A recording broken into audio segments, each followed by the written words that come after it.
be convinced that there's no white genocide in South Africa?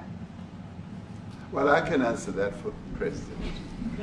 It's, for him, no, seriously. I'd rather have him answer. Yeah, I'd rather answer that. It will be. President, decide what would it take for you to be convinced that there's no white genocide in South Africa? Well, I can answer that for the President. It's, for him, no, seriously. I'd rather have him answer. Yeah, I'd rather answer that. It will be. Our President will respond to you. Yeah, let me, Thank you, Mr. President. it will take President Trump listening to the voices of South Africans, some of whom are his good friends, like those who are here. When we have talks between us on the around a quiet table, it will take President Trump to listen to them. I'm not going to be repeating what I've been saying. I would say if there was Afrikaner farmer genocide, I can bet you these three gentlemen would not be here, including my Minister of Agriculture. He would not be with me.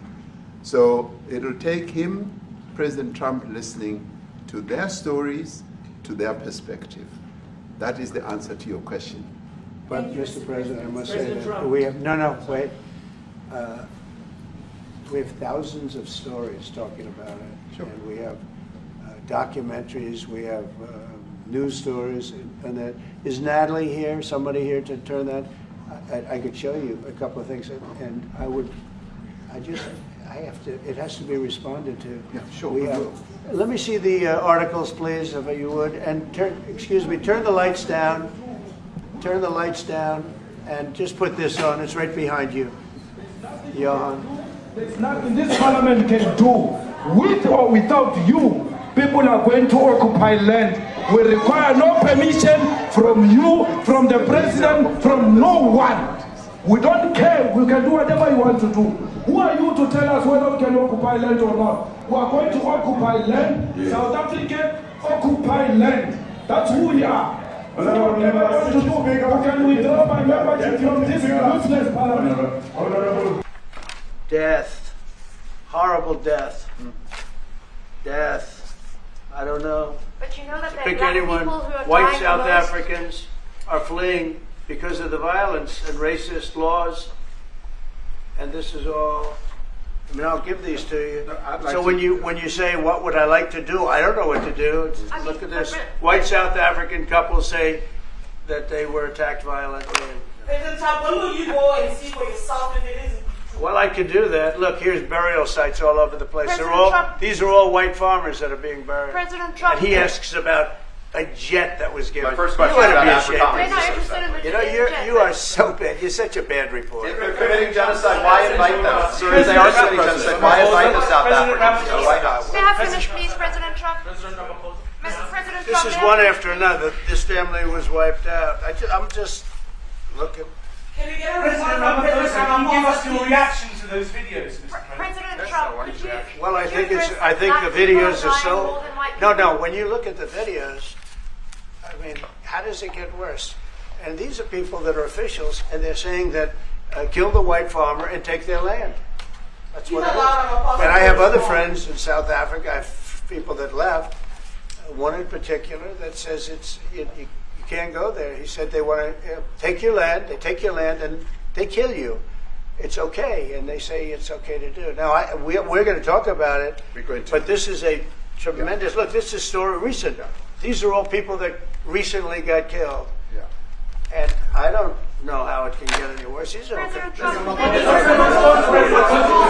and you know the men that you saw, the people that you saw in that movie, those are officials. Those are people that were in office. They had one march. They had a dance in your parliament, whatever you may call it, legislature. Let me clarify that. Yeah. Let me clarify that, because what you saw, the speeches that were being made, one, that is not government policy.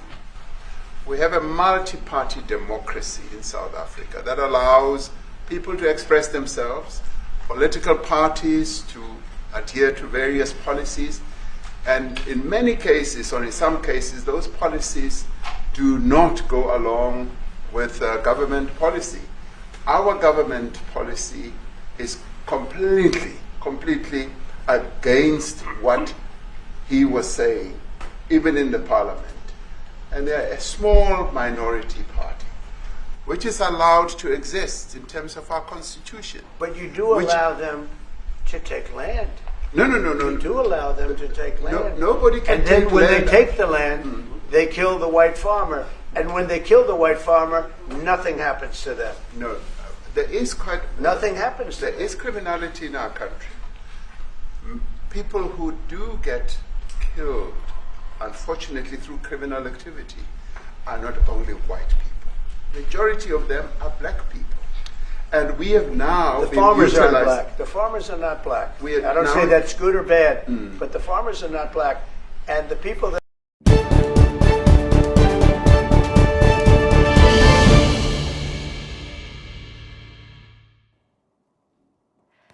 White South African farmers are being killed in mass numbers, and the government is letting it happen. This is the next Rwanda happening right now in South Africa. No, folks, this is not no white genocide happening in South Africa. But Trump is making it seem so, and it's hard not to wonder what the agenda may be. Trump just sat down with South Africa's president in the Oval Office, and within minutes, the whole thing spiraled into a very bizarre, fear-fueled rant about land seizures, farm killings, and some wild talk about genocide. Statements that white farmers are being hunted down and executed. The thing is, none of that is actually backed up by facts. So let's unpack the whole thing right now. Let's start with what actually happened. Trump invited President Cyril Ramaphosa of South Africa to Washington. And at first, it seemed like a pretty normal meeting.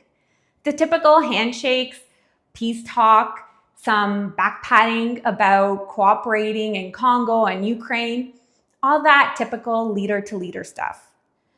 But then, in true Trump fashion, he completely derailed the conversation. He started pulling up videos and articles, even graveyard footage, claiming that white South African farmers are being killed in mass numbers, and that the government is letting it happen. Now let's be real. This isn't new rhetoric from Trump.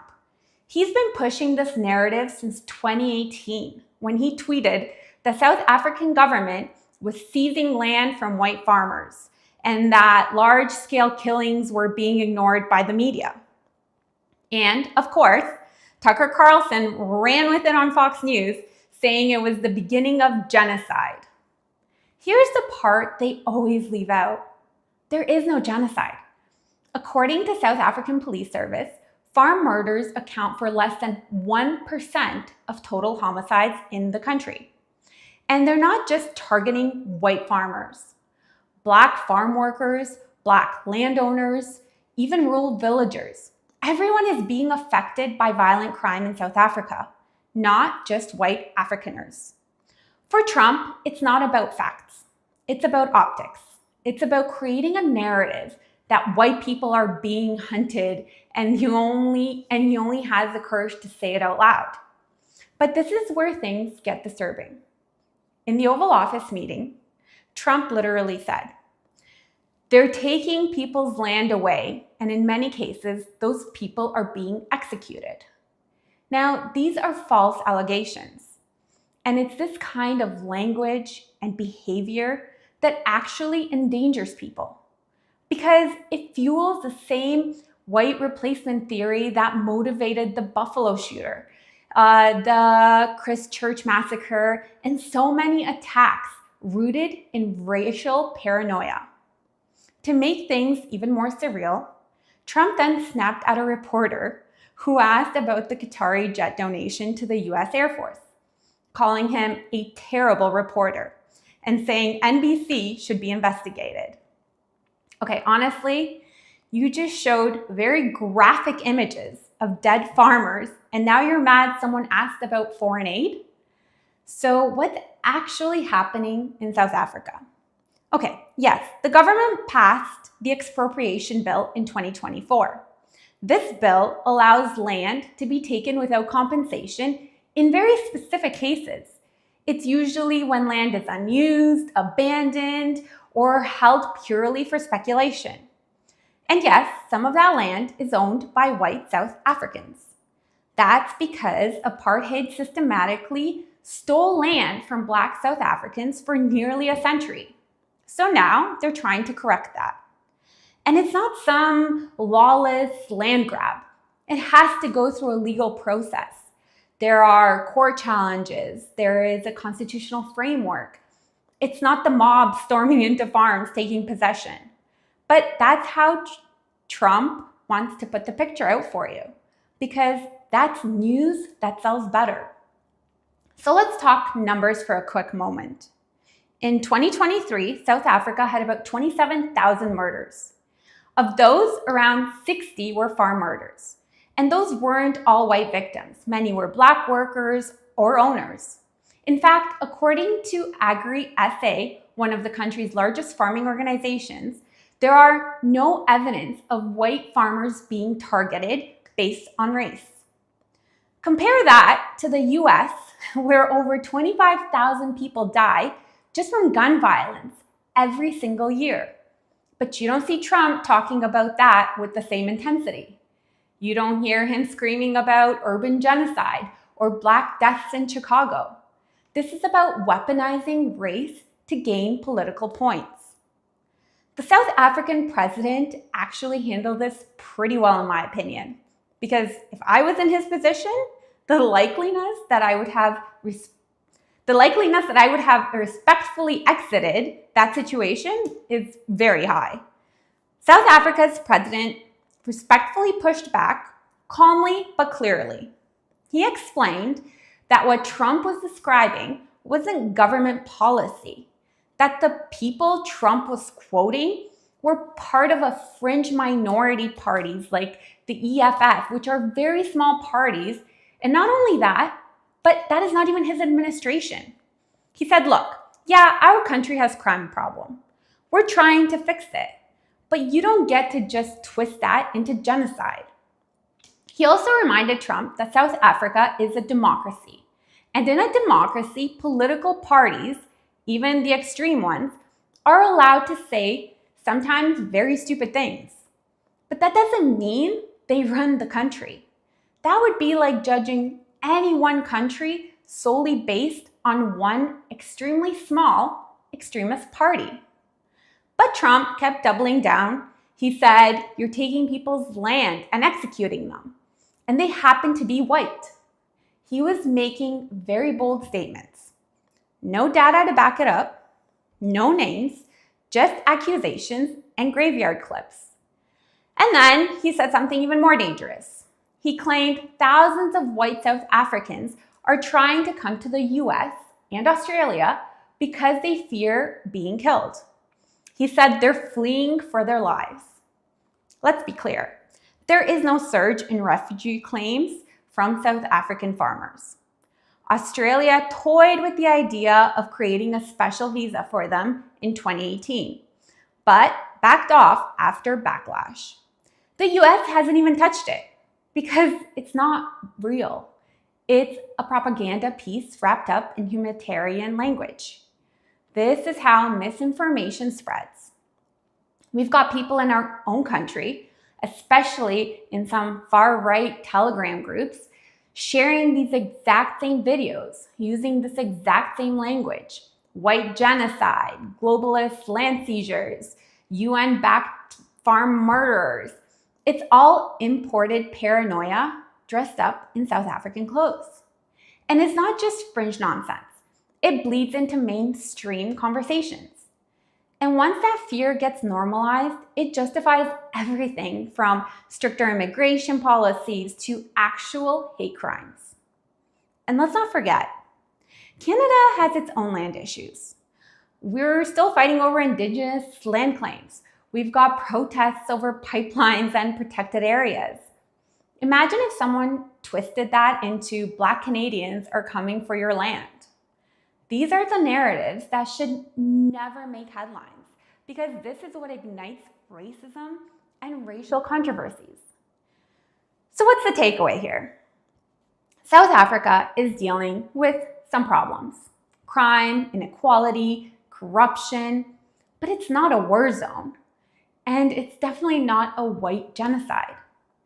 Trump using this issue to score political points is not just completely unnecessary, but it's dangerous. Because every time he says it, someone out there believes it. And someone out there decides to act on it. So we need to stay sharp. Don't take Oval Office rants as gospel. Check the numbers, check the facts, and form your own opinion. And let's not stop treating every Trump outburst like a scoop. Most of the time, it's just another distraction.